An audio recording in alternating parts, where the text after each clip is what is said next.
What up, YouTube? Decided to do a video of my top 9 favorite PSA owned Michael Jordan cards. I like seeing what everyone else has, and then I thought maybe this would be a good recap, and then maybe see how it changes in 6 months, a year, and just kind of come back to it. This is the 95 Beam Team. You'll see it's a PSA 7, so high grades in this go for top dollar. And I actually picked this up with another card that'll come later, so the guy wouldn't sell them separately.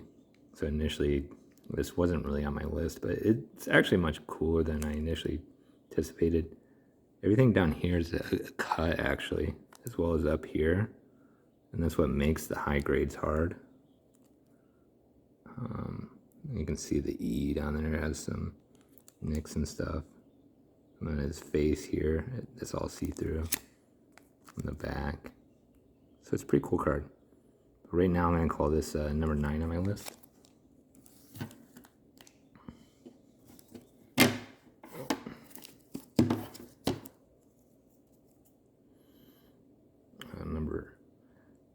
If I can remember the prices, I should have looked up the prices before this, but I'll tell you what I picked them up for.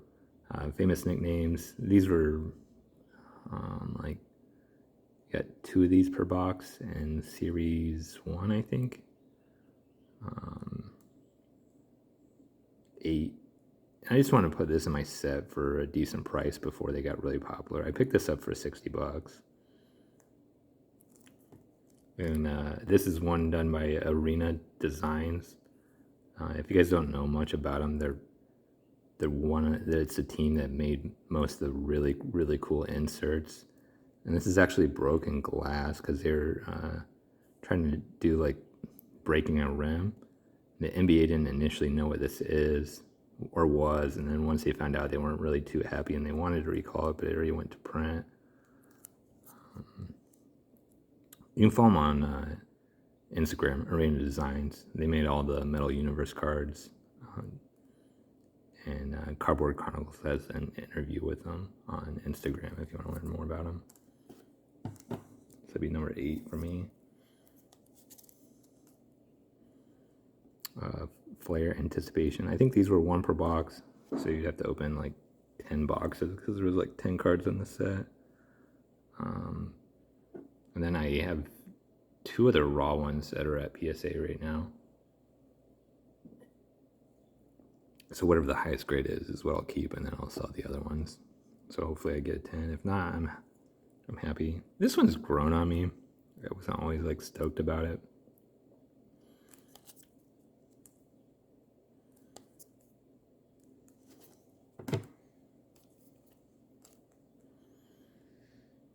Hoops Hot List. I think this one's highly underrated, just from odds and then just how cool the card actually is. I think they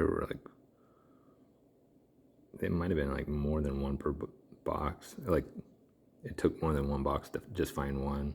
So this is like another 10 box type of find. And I have several of these. This is my highest grade. I think I have 4 copies, and then I have 2 copies at PSA. So I have 6 copies.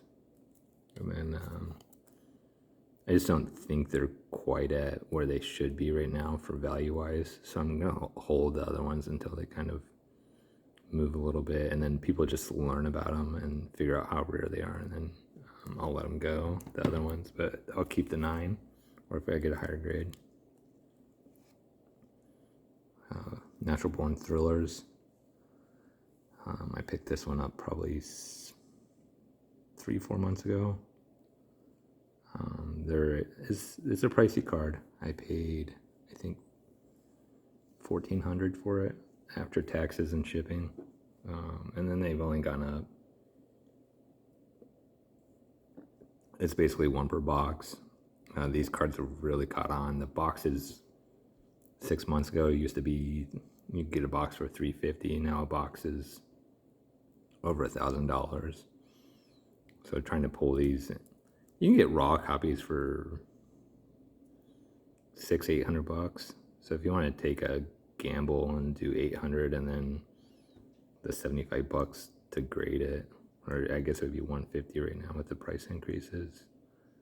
You could get one of these cheaper, but you might get an 8, or maybe it would just be a wash. It's a really cool card to me.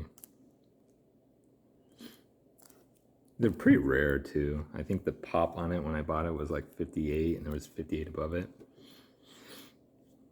98 season's best. This came out of Topps.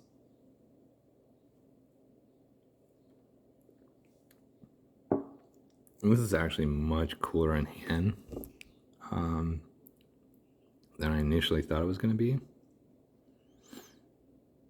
What's the 8? I paid like $180 for this, which I thought was a pretty good deal.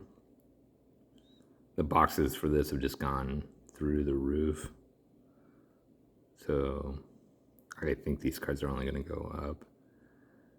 I have just this graded copy, and then I have like 3 raw copies that I'm going to send off to PSA. And then hopefully I get something better than an 8, but the corners and the bottom are typically always pretty bad on them. And the back, I mean, this one's pretty clean. You can see a little dent there. Or maybe that's just the plastic. Yeah, that's the plastic. But I really like these cards. So I picked up a couple raws, and I'm going to try to play the game and see if I can snag one at a higher grade. The raws go for, you're going to pay like $130. So again, for $180, you could be buying a raw copy for $100 to $130, and then doing the $20 to $50 grading, depending on what level you go with. It could be a wash. So I just picked it up.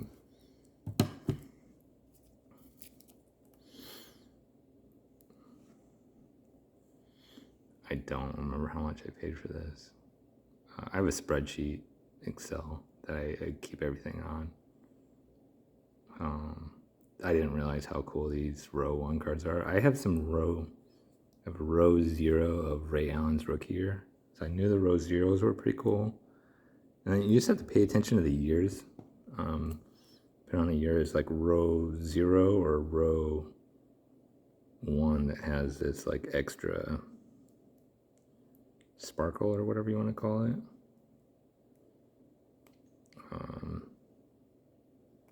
I have 2 raw copies of this that I've sent on PSA. One of them it was a bad buy. I mean, it's got this big line across top of it. It's going to grade real bad, but I sent it off anyways. But one has a chance at an 8 or higher.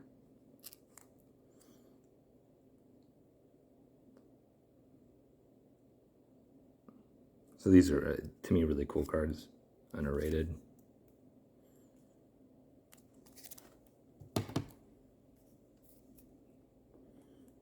Metal Universe.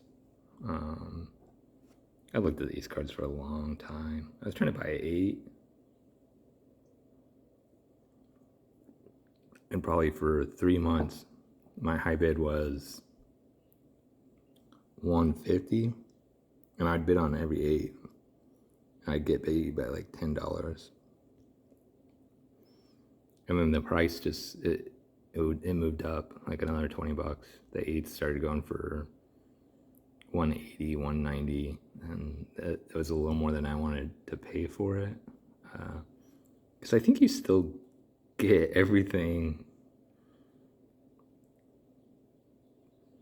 To me, it's not about, these are just going to be in my collection probably for forever. So I can just look at them. I'll flip the extras so someone else can have the extras, and I'll keep the highest grades, but you can see the corner down here, but some whitening up top if you want to be picky about it, but if you just want the card in your hand. So I ended up paying like $160. I was like, I think these are just going to keep going. more and more people are going to find out about them. I'd rather have this all day for $160 than the 1990 Fleer PSA 10s that people are paying $350 for. I mean, good on you if that's your thing, but this is more my thing.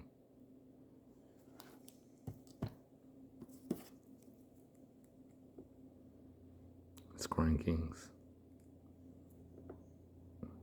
These cards are just... they're one per box. I did buy a box. I pulled the Larry Johnson.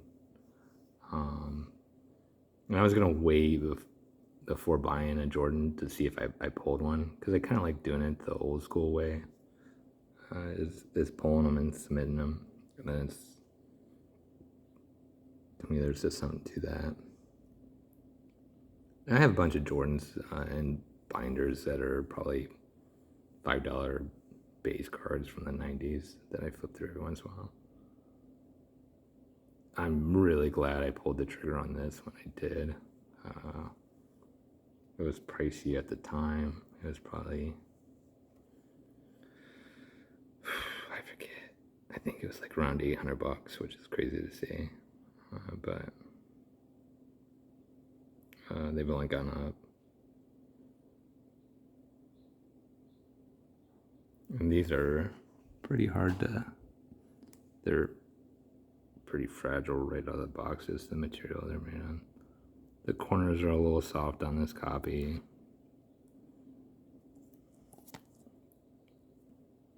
But whatever. I'm okay having 7/8. I have some 7s of other players, and the centering's like, when they have a white edge, it's like just really jacked, and I wish I would have paid up for 8s in some of my other collections, but with this, it's like, it's hard to... I think the 8 comes down just to the soft corners and the whiting. So visually, to me, I'm okay with an 8. It's a special treat to pay that much for a card. And I've opened a bunch of 90s, so a lot of times they look at centering up here, the distance from here over to here. That looks pretty good. It's off a little bit, and then they probably look at from there to over here, and that looks pretty good too. So this copy probably just comes down to the soft corners, which is whatever. Thanks everyone for hanging out and sharing your collections, and I think this will be really cool to recap for myself in 6 months to a year. Everyone have a good weekend.